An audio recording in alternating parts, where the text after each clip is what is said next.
Ladies and gentlemen, I'm conscious that we're slightly behind time. I'm conscious also that we are apparently the victims of some sort of bus strike in London, so there may be some later arrivals. So if I could ask you wherever possible to tend to sit towards the middle of the rows, that would be kind.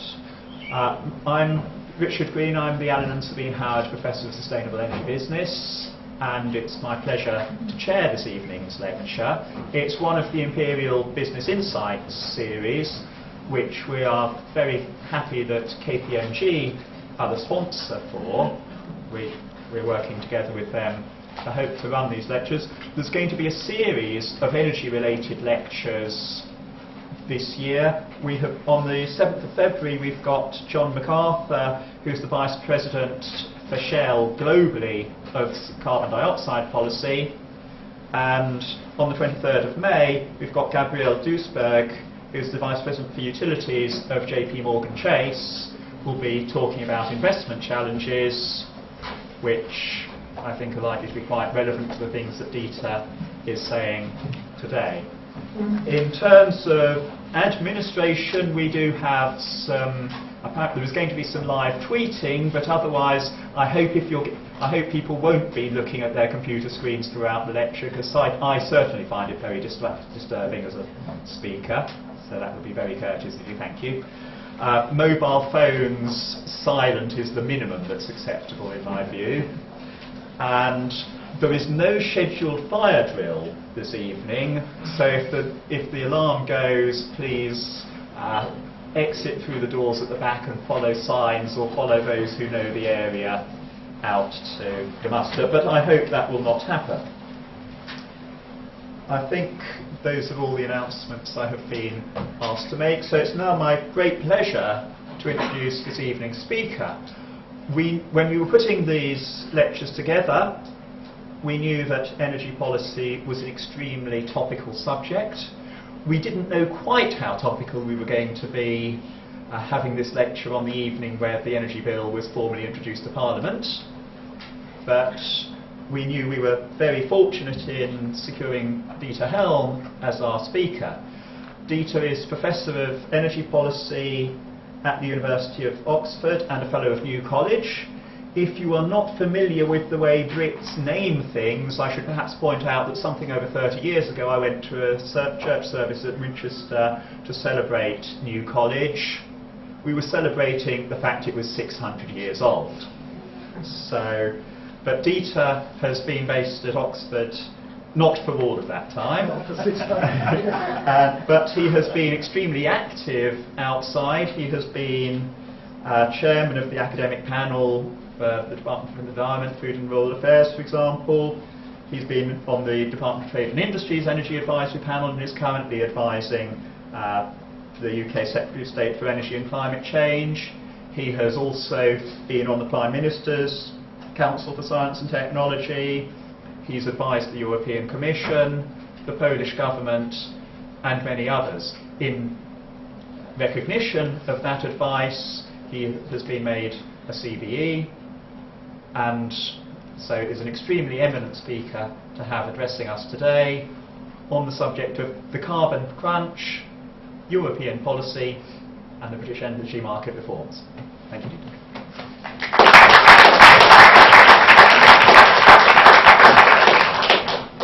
Thank you, Richard, for that extremely kind introduction. Thank you very much for inviting me to speak this evening.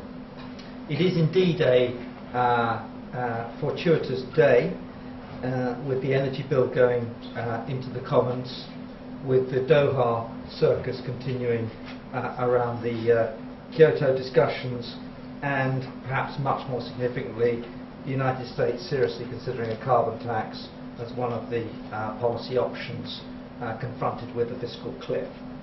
So there's a lot going on. Indeed, there's been a lot going on for quite a long time, because in the UK sense, the energy bill is the product of 12 years of energy white papers, energy reviews and legislation. And as I say towards the end of the lecture, on current progress, we're probably going to have another 12 years of energy reviews, energy white papers and energy legislation. What I'd like to do this evening is to provide a broad canvas on climate change and where we've got to, in order to gradually filter down the arguments from where we are through to what we should be doing about climate change, right back to where we are on current policy here in the UK. So what I'd like to do is take you through a series of arguments, and they have a sequence. I want to start with what actually causes climate change. You might think that's obvious, but I want to explain that it's not quite as obvious as some people imagine, or rather what causes the emissions which may cause climate change. I want to explain why Kyoto has almost completely failed to make any impact on climate change so far.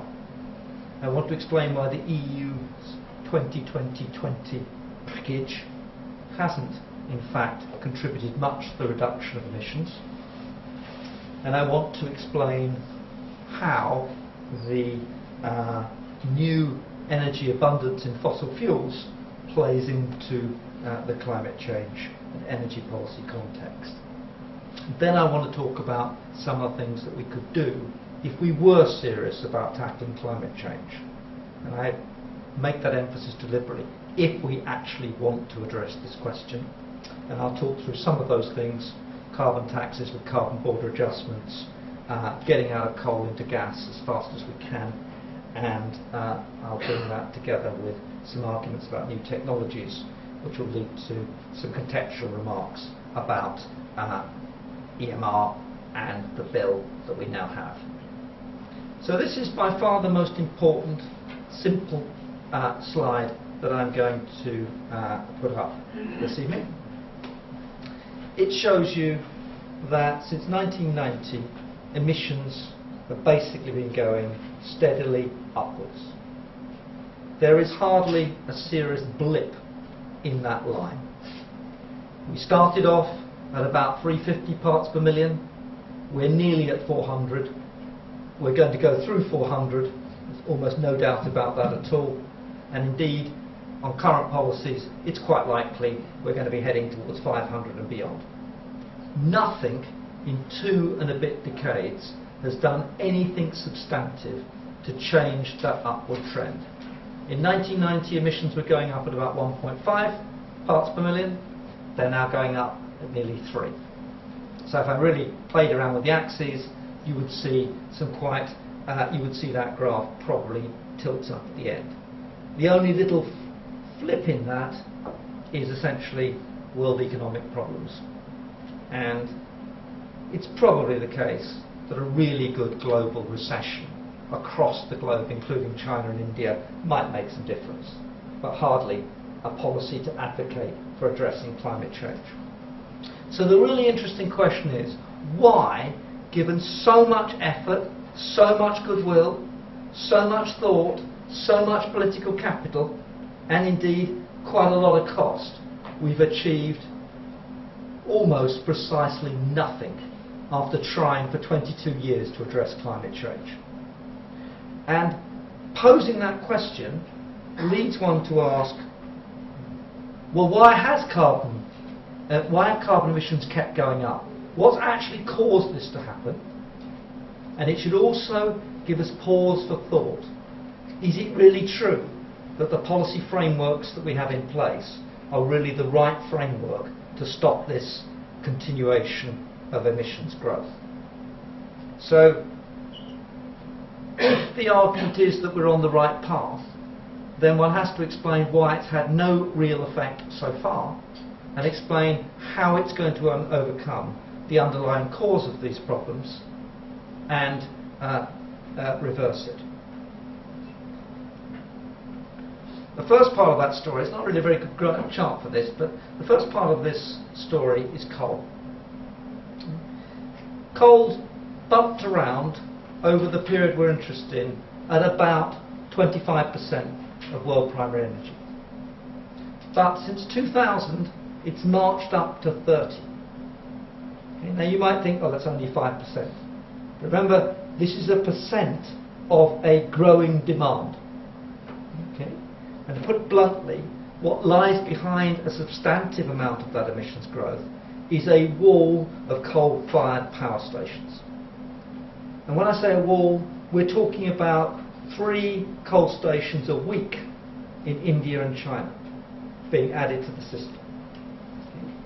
And as I come on to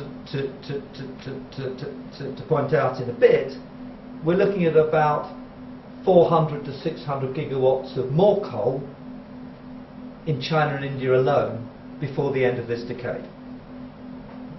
Now, this is extremely important because what that tells you is that unless coal share starts to go down substantially and soon, there is almost no prospect whatsoever of halting the rise of emissions.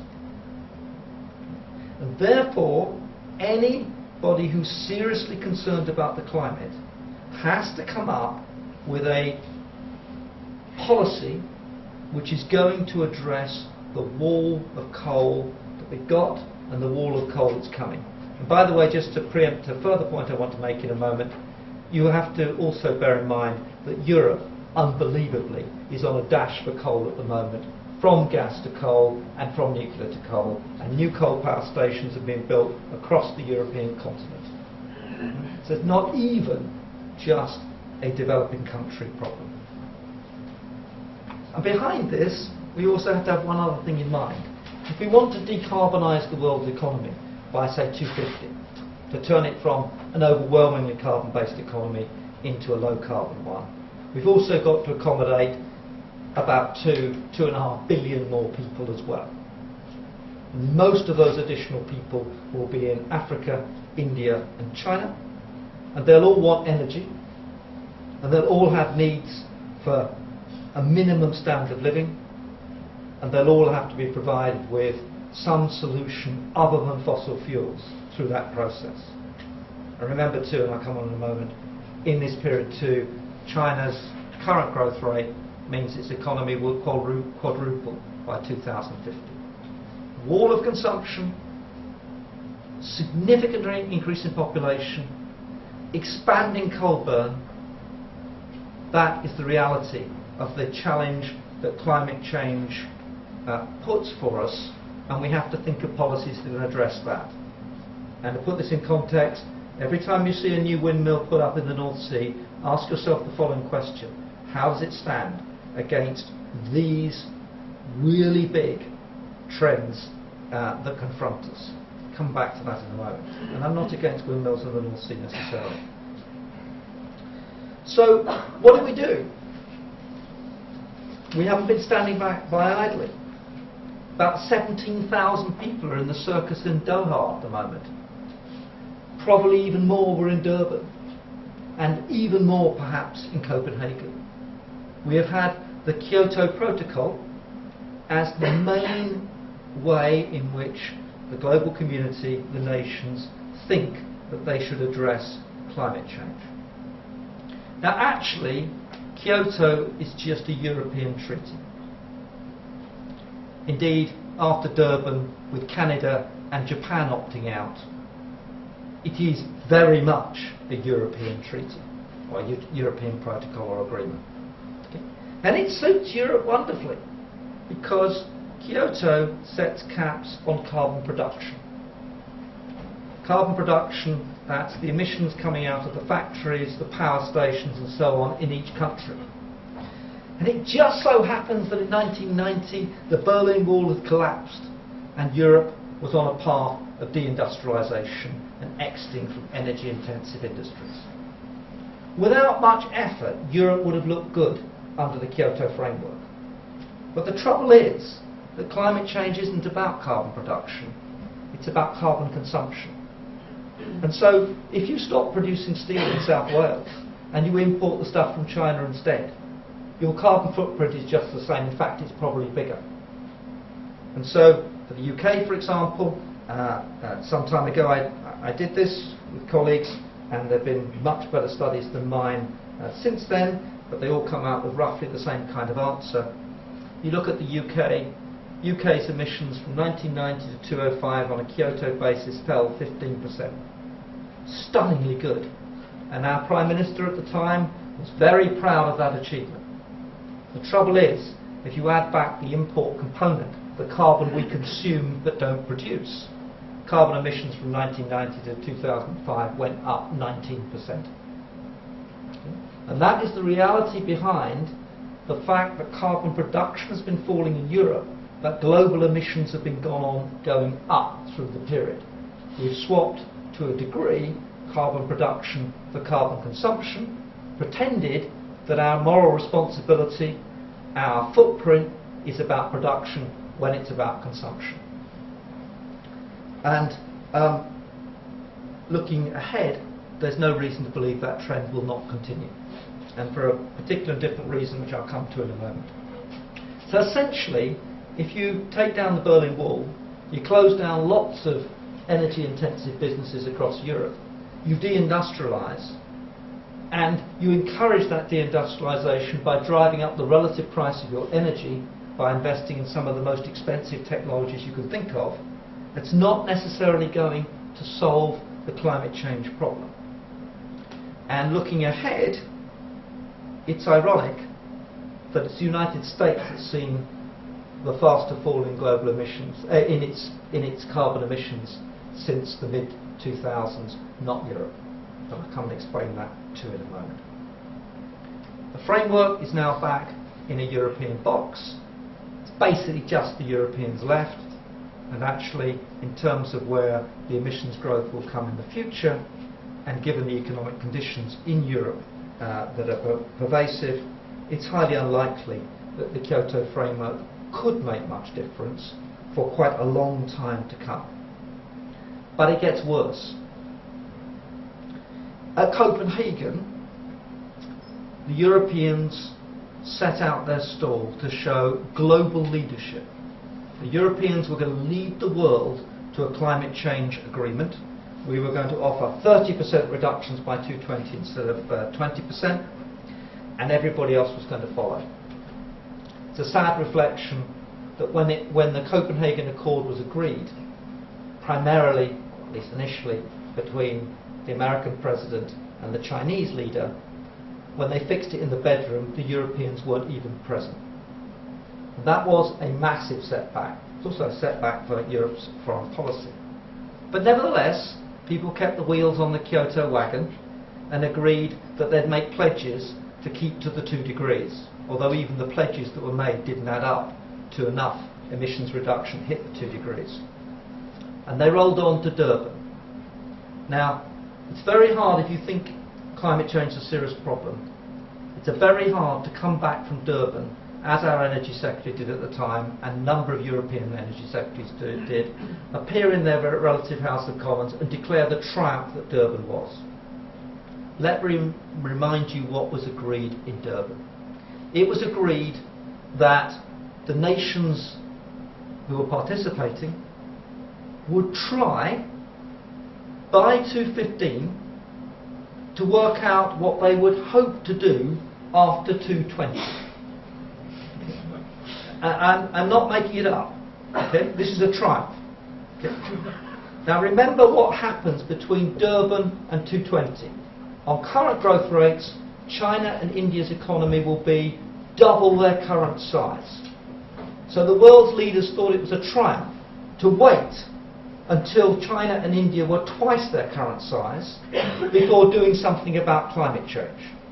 And in that period, it's very hard to construct a scenario in which 400 to 600 gigawatts of new coal are not added in China and India. Even though the 12th five-year plan envisages a reduction, significant reduction of the energy intensity of the Chinese economy and a reduction of the share of coal and electricity, it's a reduction of a share of a much bigger number. And so what that tells you is that what was actually agreed at Durban was we're really not going to do very much about climate change till we're well past the 400 mark. And then we're going to start thinking about what we might do. If you think climate change is a serious problem, as I do, this is not good enough. This is not a position that one would want to entertain with any sense of relaxation. Now, in the meantime, the EU has been spending a lot of money and a huge amount of effort on its own climate change package. Constructed at the end of the boom years, when customers could afford to pay, when fossil fuel prices were on the way up, and it was given this wonderful title. Everything would add up to 20. Again, you couldn't make it up. It's hard to think of anything more economically illiterate than the idea that the amount of emissions reduction, the share of renewables, and the energy efficiency contribution should all add up to the magic number of 20, which happens to be the date you set your targets for. Okay? You couldn't make it up. It's nonsense. It's a short-term policy which forces all the scarce monies that consumers have to be put into a very small number of extremely expensive technologies, to the exclusion of the considerations of what lies beyond. Because it's 2020, and because the renewables target is a share of energy, there ain't much else you can do than build lots of windmills, rooftop solar, biomass, and of course separately the biofuels component. Okay? And it's a very sad fact about economics, but it's about scarce resources. And one of the scarcest resources, unfortunately, is people's ability to pay. And if you take their money and you pile it all into some things, it's very hard to pile it into other things. So if you think that you should be spending the resources available in a different way in addressing climate change, as I think you should, this is a disastrous noose to put round one's financial neck, and to do it in a way which is likely to produce the largest cost increase. It forces you into wind, it forces you into rooftop solar, and some of the costs so far, admittedly they may fall. Actually, they haven't been falling very much yet, though throughout the last 10 years we've always been told they would fall, but they may well. But the kind of order of magnitude is, current electricity price is about 50, the cost of onshore wind is about 100, the cost of offshore wind without all the transmission and other bits added on is probably about 150, 160, and rooftop solar is probably about 240. Give or take 50 either way. Okay? These are enormously expensive ways of trying to make what are limited impacts. And the corollary of this is what's actually been going on is, and again it's very hard to make this up given the deep and perfectly credible commitments that European politicians have to dealing with climate change. What we've actually done is taken out a big slug of zero carbon energy in Germany by closing a lot of nuclear stations instantly. They're being replaced by coal. And across Europe we're switching from gas to coal as well, which I mentioned earlier. You couldn't think of a worse way of going about addressing climate change. And let me remind you how awful coal is. Okay? People worry about fracking shale, and of course that should be regulated. But coal mines emit a hell of a lot of methane. We talk about methane leakage from shale. Think about methane leakage from coal mines. Coal mines pollute the water table. We worry about methane, about shale gas fracking and water tables. Think about where coal mines are. Think about the heavy metals. Nobody who ever enters a coal mine, his health is as good when they come out as when they went in. It kills a lot of people, 5,000 a year in China. And that's, once you've used a large amount of energy to get the coal out, all that's happened before you really start on the pollution. When you think about the SOx, the NOx, the transport, the stuff at the power stations, the ash, the water requirement for cooling in power stations. You know, when people in Europe want to ban shale gas, they should be consistent. All coal mining would have to be illegal on that criteria, because it's an order of magnitude worse. Now, it's not to say shale gas is good, it's not to say shale gas shouldn't be regulated, but we have to get things in proportion here. So we're left in Europe in an unenviable position. Our consumption of carbon is actually going up, our costs are rising substantially, and our competitiveness, because our energy costs are higher on the international scale, is going down, and I'm going to show in a minute that's going to be a very serious problem.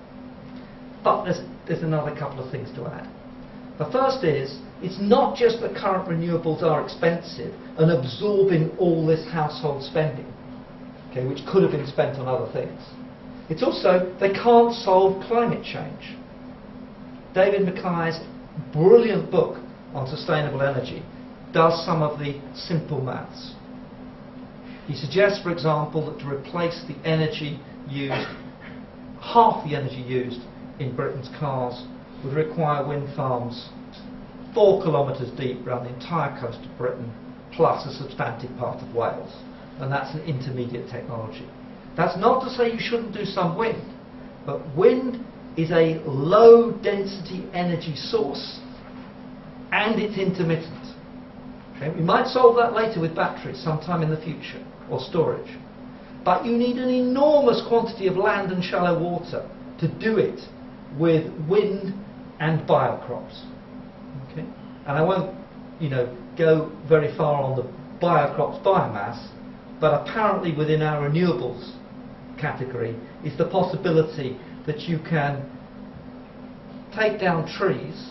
Trees are CCS, okay? They're carbon capture and storage. Turn them into pellets, transport them to the coast of America, stick them in a boat, sail them, I'm not making this up, sail them across the Atlantic, unload the wood pellets on some dock and transport it to a coal power station. By the way, no coal power stations in Britain are on the coast because the National Union of Mine Workers made sure that they couldn't have imports to compete in the old nationalised industry structure. And then take them to a power station and then burn this energy and then call that renewables. Right? That's part of the question. But the overall point is you can't solve climate change with current renewables. They can make a contribution, but it's quite small because of the low density of the energy. Now, the other idea that people have is that energy efficiency will crack the problem. Now, if you're an economist, axiomatically, by definition, energy efficiency must be a good thing. Because it's a way of minimising costs, taking into account the costs and benefits of doing what you're doing. Okay? But it is not true that an increase in energy efficiency reduces energy demand. If you increase energy efficiency, you reduce the cost of energy for a given level of output.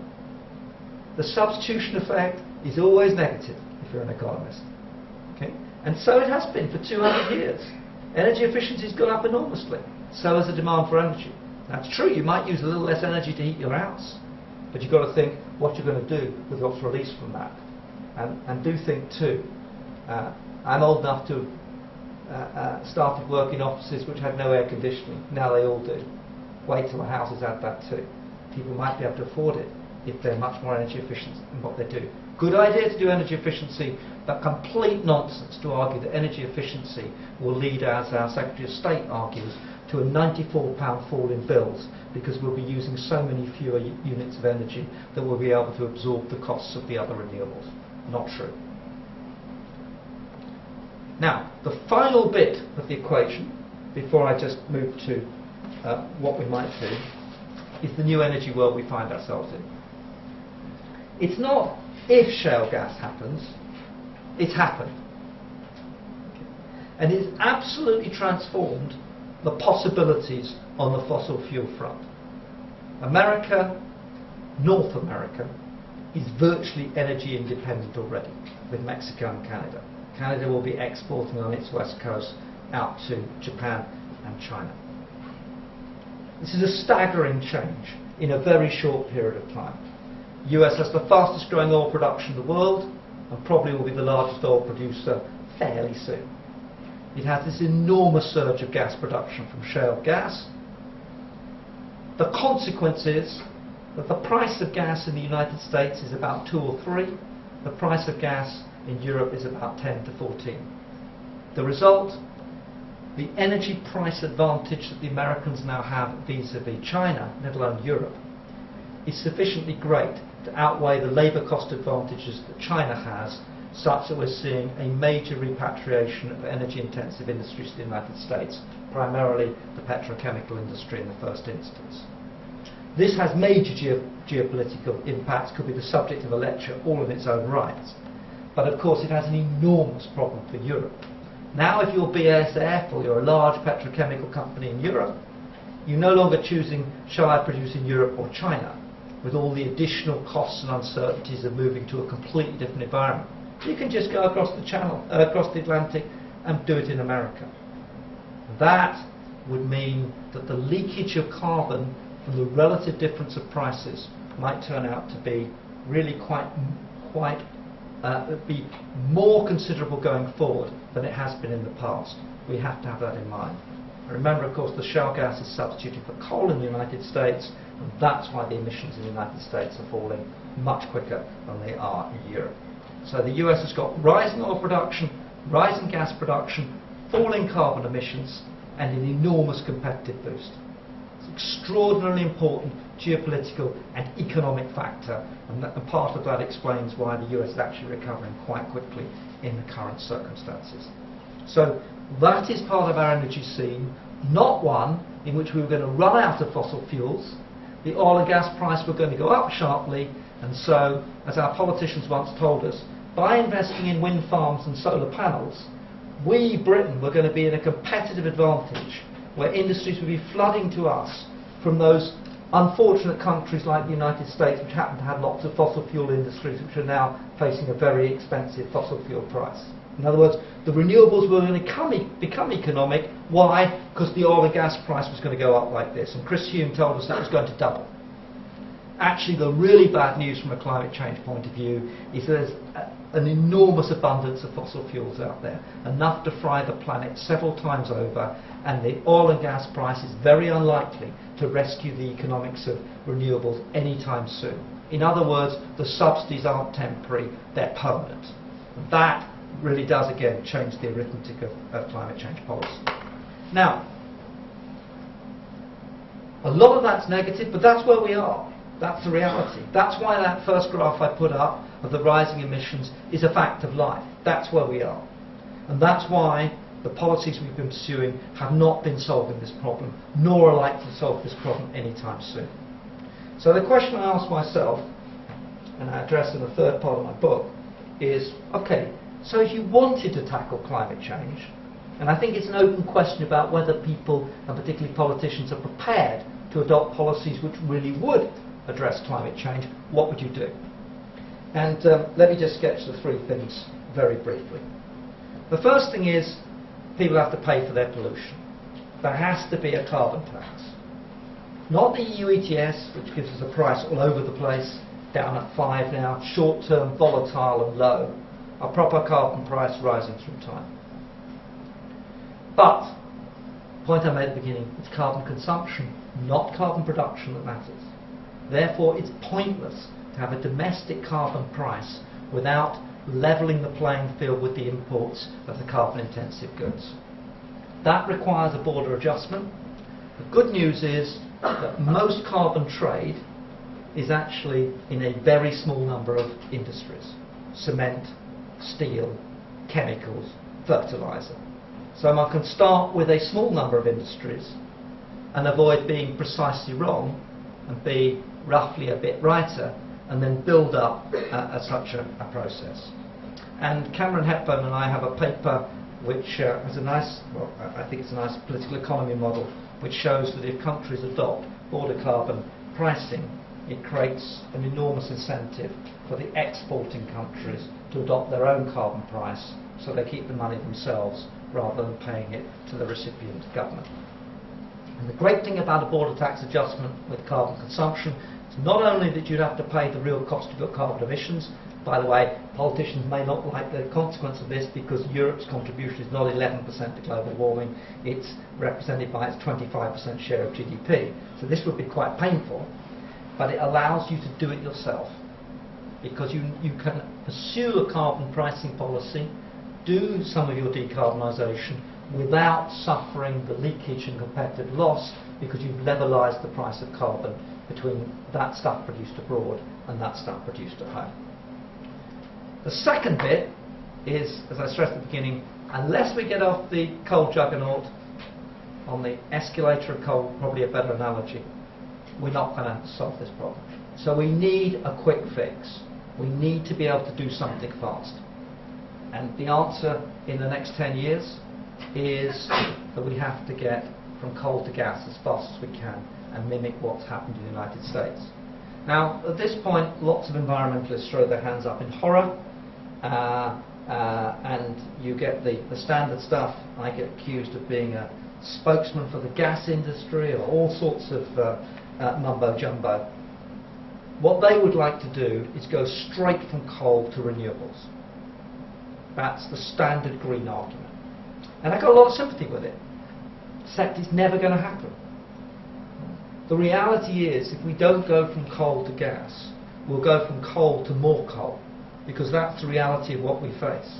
The troops are all marching in one direction, and the question is, can you slow that process down, and can you do things better? Gas has half the emissions of coal, and none of the SOx and NOx and lots of the other nasty things that coal has associated with it. It would provide, it's not quite the right word, but in some sense a breathing space. There's nothing else in the next 10 or 15 years that can stop that at a reasonable price, in the sense of a price that consumers around the world and economies can absorb. Now, there are lots of problems with this. Lock-in is the obvious problem. You build the gas stations and then they'll just be used. And that's a very serious problem. But remember the alternative. We build the coal stations and they'll be used. Got to be careful of comparing like with like here.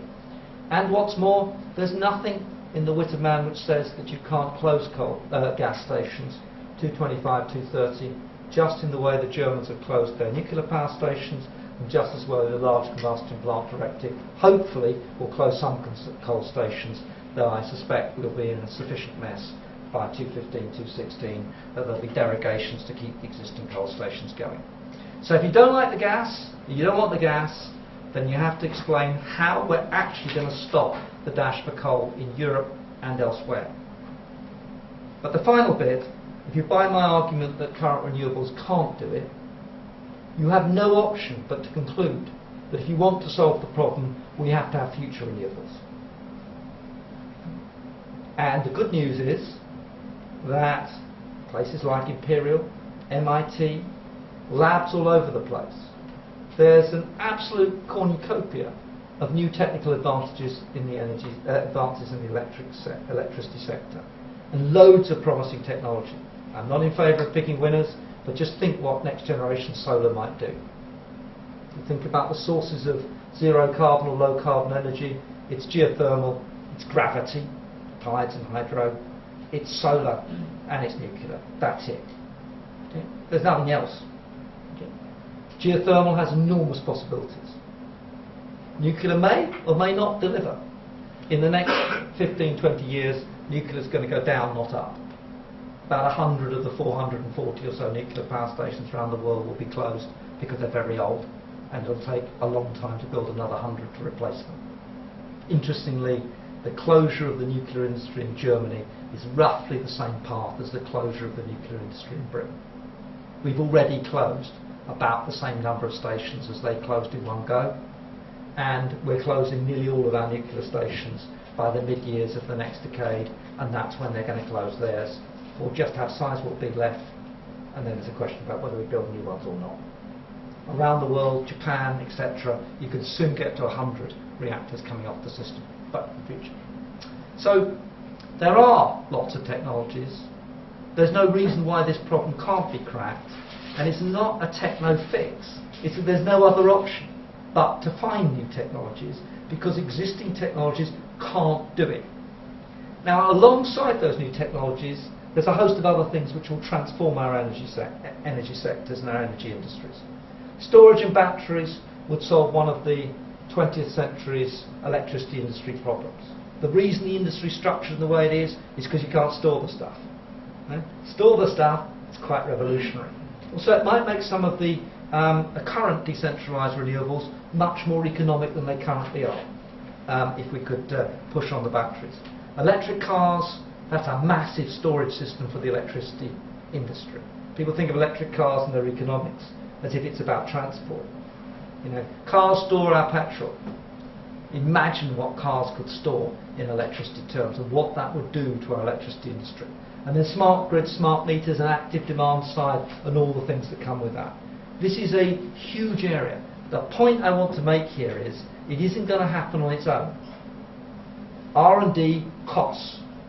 If you put all your eggs in the offshore and onshore wind basket and biomass with it and some rooftop solar, there isn't anything left to put in the R&D box as well, because already by 2015 a quarter of all households in this country will be in the old definition of fuel poverty, spending at least 10% of their income on their household energy requirements. And just think of the order of magnitude. We're talking about spending 100 billion or more by 2020 on current renewables. Think what $1 billion would buy in a research programme. There aren't many research programmes around the world that cost 5 billion. If you really wanted to transform the energy sector, imagine what 10 billion research would do. How many Imperials would it create? How many of these problems, cracking the spectrum of solar energy, getting into infrared, thinking about artificial photosynthesis, thinking about how to apply smart grids, thinking about batteries. These are choices. Economics is about allocating resources, and they're scarce. Let me just conclude by a couple of comments on the British approach, and then my conclusion. So what are we doing here in our new bill? So first of all, we're pursuing unilateral carbon budgets, okay, in a context where others aren't. As the German economist Sim has shown, these can actually result in just displacing your emissions somewhere else. Nobody seems interested in questioning whether unilateral targets are a good idea in the context we find ourselves. We're picking the most expensive technologies first. We don't even like onshore wind, so let's build some more offshore wind instead. It's extraordinary. That's eating into those costs and availabilities. We assume that the oil and gas prices will double. We mandate technologies through FITs, with the government negotiating contracts on a case-by-case basis, picking the winners and opening up the economic rents to the lobby groups.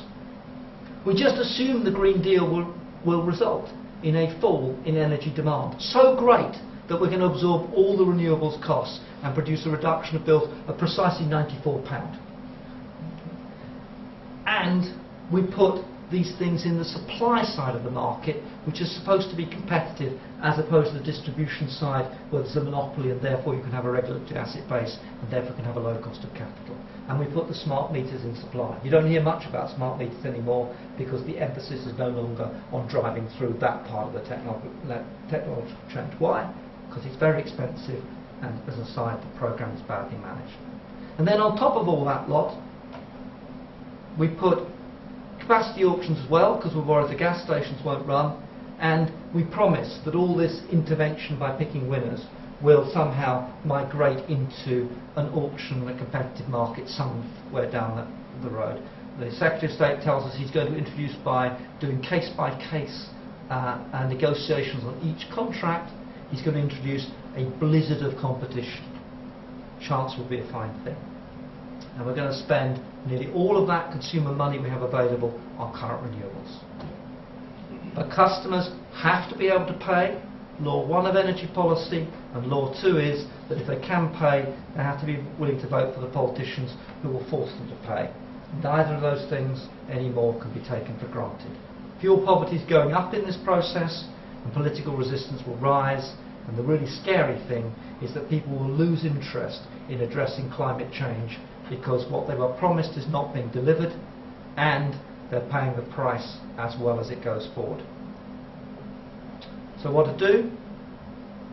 I've suggested bottom-up border taxes, coal to gas transitions, and put the emphasis on the new technologies.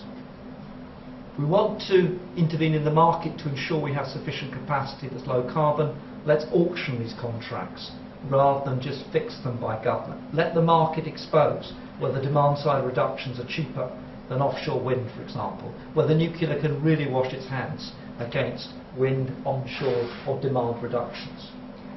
And to make sure that the auctions follow the low carbon path, once you've had the first stage of the auctions, have a look at them, see if the bids fit with the carbon profile, and then constrain the auctions from then on. So in conclusion, one side is bleak. We haven't made any progress in cutting emissions. It's a story of failure. And there's no sign in the current international structures, there's no sign at Doha that we're making any serious progress going forward. EU policies have not contributed to reducing, addressing global warming and global climate change. Some of those policies have been counterproductive. And EMR and the bill is at best expensive, at worst may actually do very little to achieve either competitiveness or lower prices or carbon reductions. So what do we need to do? Either we rethink and get serious about climate change and rebase policy, or we accept we're not up to it, we're not going to do it, and then let's spend the money on adaptation. Thank you very much indeed.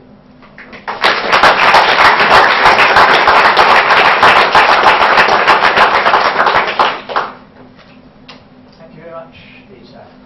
We left quite a bit of time for questions, and with such thought-provoking words, I am sure there will be many people who want to take you up. So, yeah.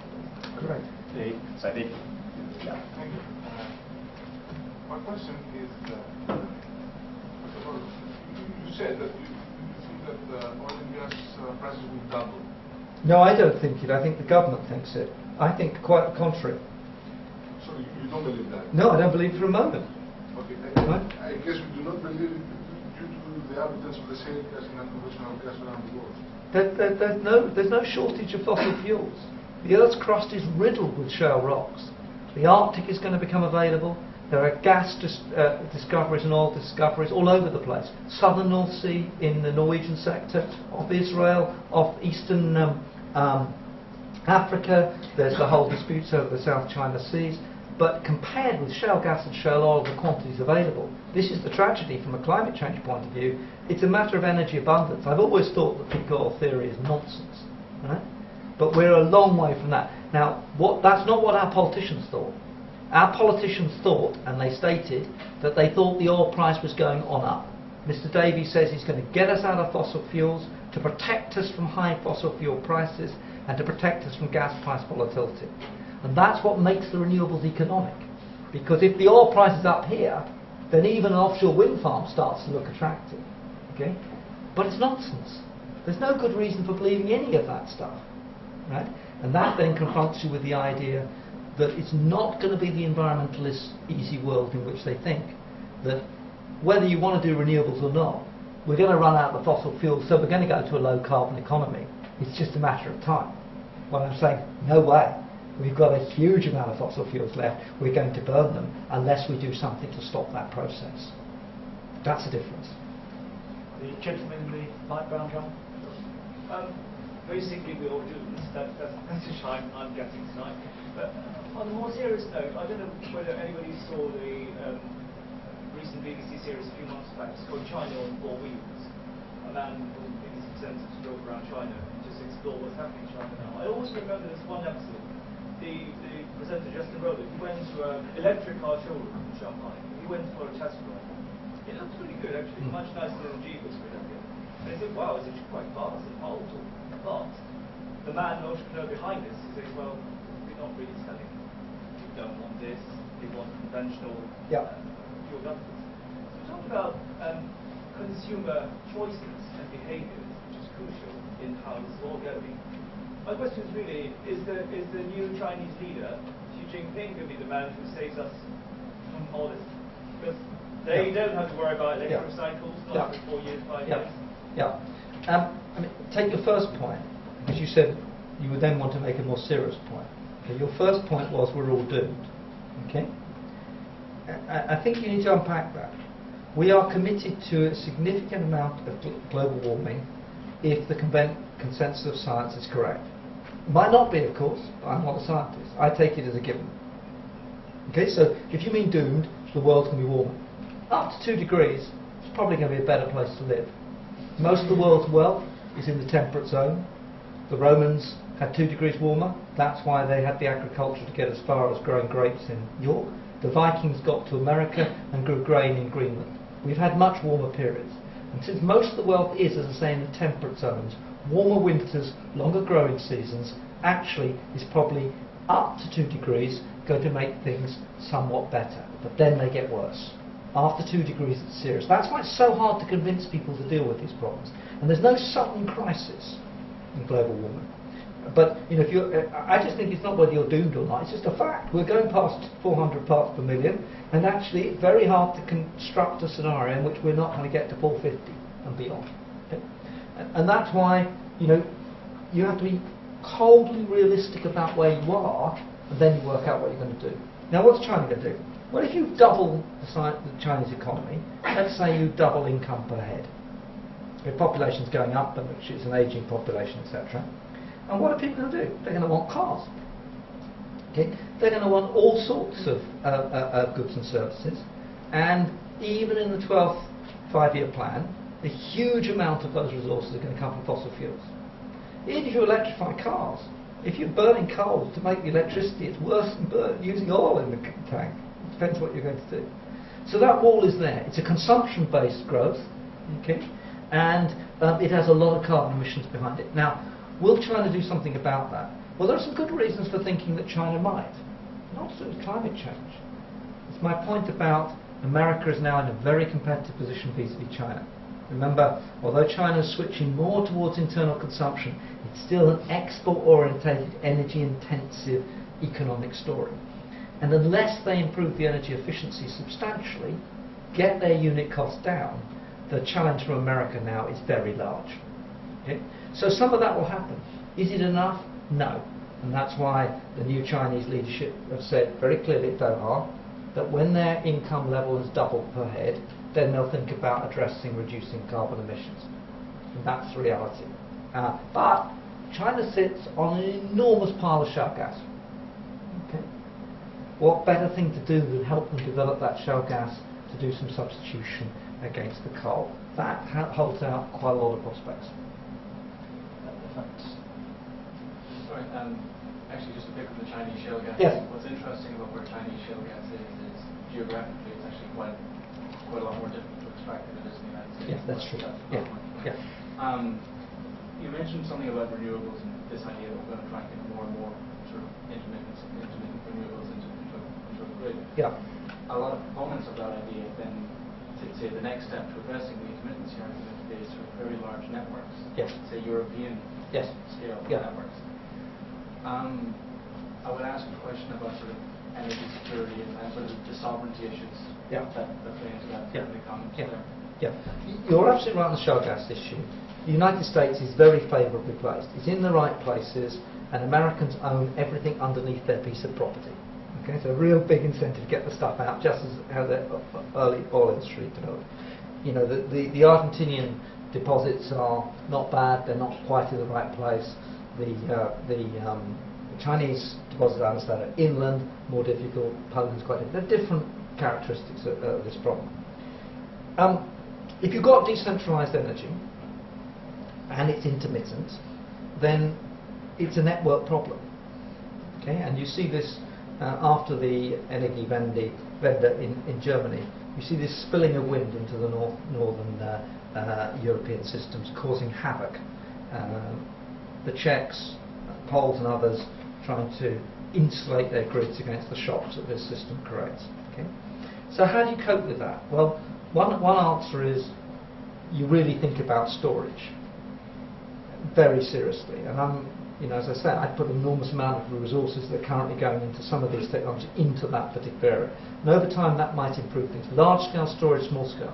I've just come back from Vienna today. In Austria, you've got a lot of hydro. You can really use that hydro against the wind. You can balance up the system and actually, in some ways, actually stabilise southern Germany rather than make it more difficult. But when you say you want to build lots of transmission to do this, And the German problem is the wind's in the North Sea and the north of Germany, and the load is in Bavaria, and they're taking out the nuclear power stations in Bavaria. That's why the system is right at the point of power cuts in winter. Okay? So you build a large transmission system. It doesn't actually solve your problem. You've still got to have the backup power for the points where your intermittency cuts in, unless you've got a big enough portfolio across all sorts of weather pattern systems. And then you're really thinking about long distance transmission. So when I was in Vienna today, it's 12 degrees. Okay? Here it's 5. Okay? We might well later in the week have very still air over Britain. There might be more wind in the south of Europe. That sort of costs north. Will anyone let that happen? No. I recently wrote a paper for the Oxford Handbook on Europe, and I was asked to do the chapter on European energy policy. And the opening sentence is, European energy policy is defined by its absence. I mean, in Europe, there's a German policy. The Germans didn't even consult their neighbours when they turned the nukes off. The German Chancellor agreed to the Nord Stream pipeline that goes around the outside of Poland and the Baltic states on Putin's request, and 2 weeks after he left office he became chairman of that pipeline. That's solidarity. Okay? What we have is a French nuclear programme, we have a German policy, and then we have a few bilateral links. Don't hold your breath. And the problem in Europe of getting that infrastructure built is the problem of European energy policy. No sign whatsoever. In fact, they cut some of that in the current budget negotiations. So I'm not optimistic. Do you think the UK will exploit shale gas potential in the foreseeable future? Probably in a bit. Okay? But I mean, it doesn't much matter whether Europe exploits shale gas. Shale gas has changed the world gas market. And the impacts on Britain come two ways. First of all, because the United States is no longer importing gas, Qatar's gas is available. I mean, a huge amount of gas resources developed in the early part of the last decade were developed on LNG with a view that the United States was a massive gas importer. It's left the market. Okay? Now you might say, well, why haven't gas prices fallen yet?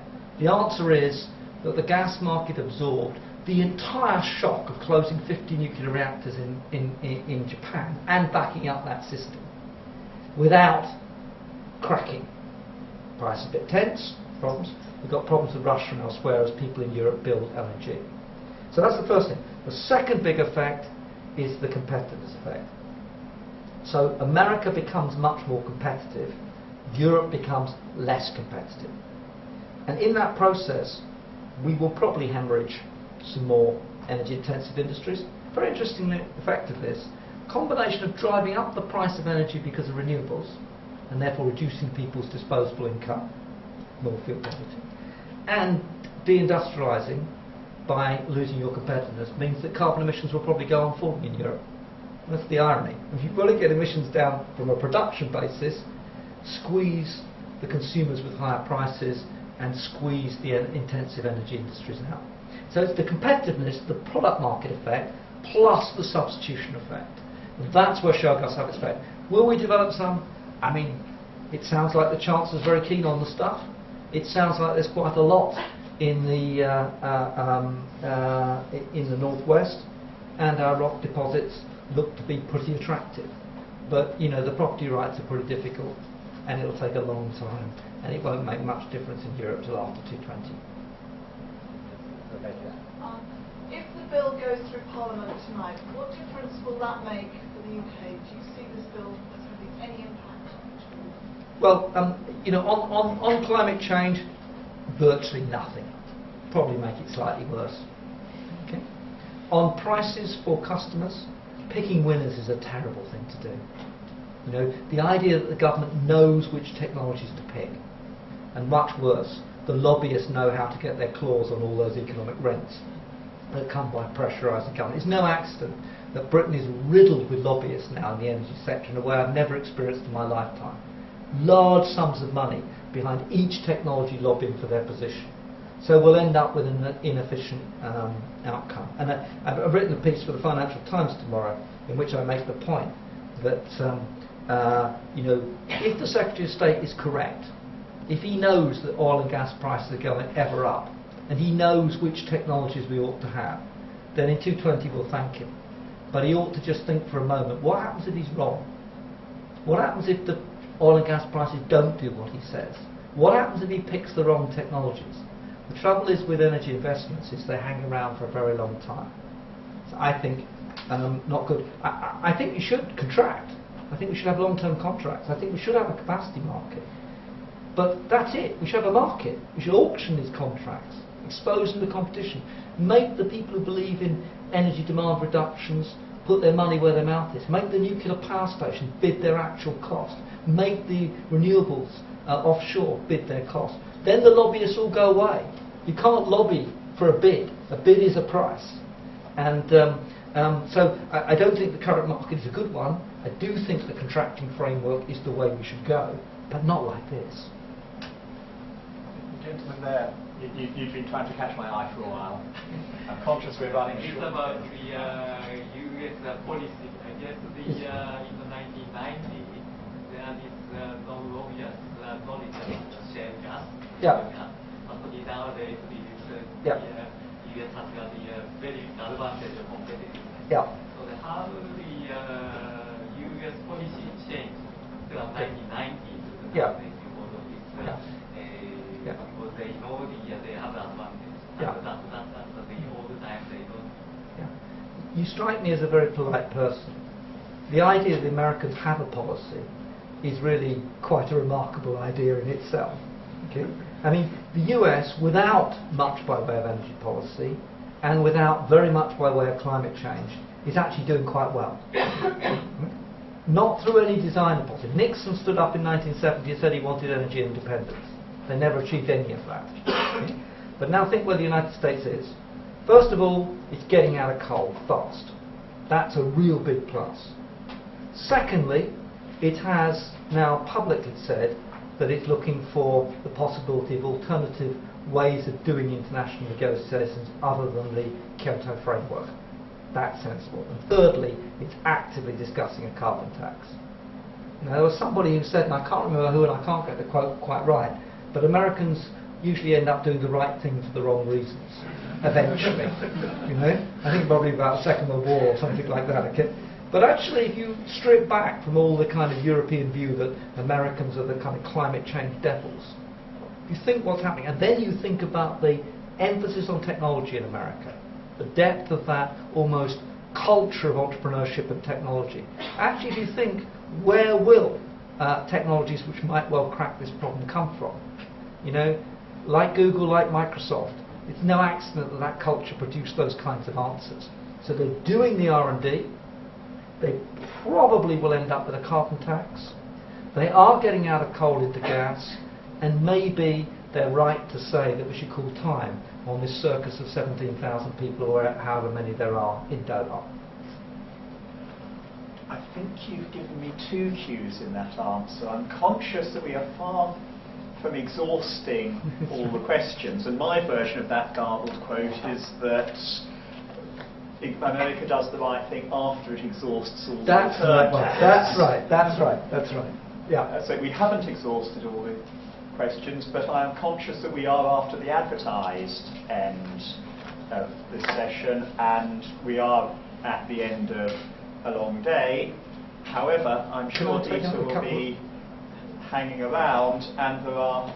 Can I take two Yeah, more okay. before we go? Yes, There's if so many we questions take I would two- like to answer. Right at the back first. There's one over here. And so- we'll collect a couple. Just interested to hear, what would you do with the EU ETS tomorrow? Okay. Is it reformable, or would you Yeah. just scrap it? Okay. And the other question, was it related? So there's one over here who was asking for a long time. I just wanted to ask, given the political leadership in addressing climate change, what can we do with it then to stimulate investment and financing into R&D for future technologies? What sources of financing can we tap into in light of the absence of policies for development? Okay. I mean, I deal with the EU ETS in my book at some length, okay? But I mean, you'll see I'm a terrible pragmatist, okay? My view is that there's so much political capital in the EU ETS, and there's so many financial traders and companies that make money out of it, that it's never going to go away. It's just too much of a loss of faith. Okay? And the reason we have emissions trading is precisely so that we don't do anything about climate change. I mean, when we had the big debate, the EU started with a carbon tax in 1991, it was shot down. The EU ETS offered grandfathered permits, okay, easy caps, there are entry barriers, all sorts of characteristics. So we're not going to go away. So I'm very much in favour of a floor price of carbon. Okay, now, and not unilaterally, which is what we're doing, but mind you, it's only a bad idea not to do it unilaterally because unilateral targets are a bad idea. If you're going to have a unilateral target in Britain, then you might as well find the best instrument to achieve that target. Therefore, a floor price of carbon is sensible if you're going to do something that isn't sensible in the first place. Right? But I advocated way back in 2007, 2008, when I was advising the Polish government on their presidency of the EU in the run-up to the climate change package, etc., a floors and ceilings approach. My hope is, I was always interested in the floor, the Poles were interested in the ceiling, as you can imagine. I was always interested in the floor because what I would hope is we have a floor and gradually it takes up the strain. And so the EU ETS becomes less important through time and withers away as the real action happens through the floor price of carbon. As an anecdote, I wrote a paper on these floors and ceilings which the Polish government submitted to the French presidency of the EU at the time of the climate change negotiations. And I got a letter back which I've kept from the French presidency team which says there's no need for floors and ceilings. Our experts have examined it and they've come to the conclusion that the reason you don't need it is the price will be 43. You just couldn't make that up. Now on the R&D thing, I mean the serious thing we should be discussing is what is the role of government in R&D? How do you design an R&D policy? And the government says, well, you have a big build out of offshore wind because that's your idea, that's your R&D policy. You know, you have to develop large scales of these things. Actually, we know a lot about how to design R&D programs. There's a huge amount of wastage. That's what R&D is about. That's what universities' ideas are about. And within that framework, the package of financing, some has to be public or from levies from people's bills. But in terms of the investments we take forward, if we're going to contract for them, in the way we are at the moment, I would like to use the model that we use for the regulatory asset base of utilities. So there's a guarantee that the finances are functions, the money is recovered, and you drive down the cost of capital. Then you tap into the kinds of people who invest in water utilities, electricity utilities, and so on, and you're looking at pension funds and things of that ilk. It's a big story, what you do in R&D policy. That should be, 50% of everything we're talking about in this country about climate change. Actually, almost no one mentions it except say, oh, that's why we're doing offshore wind, as if it's a sort of state-of-the-art technology.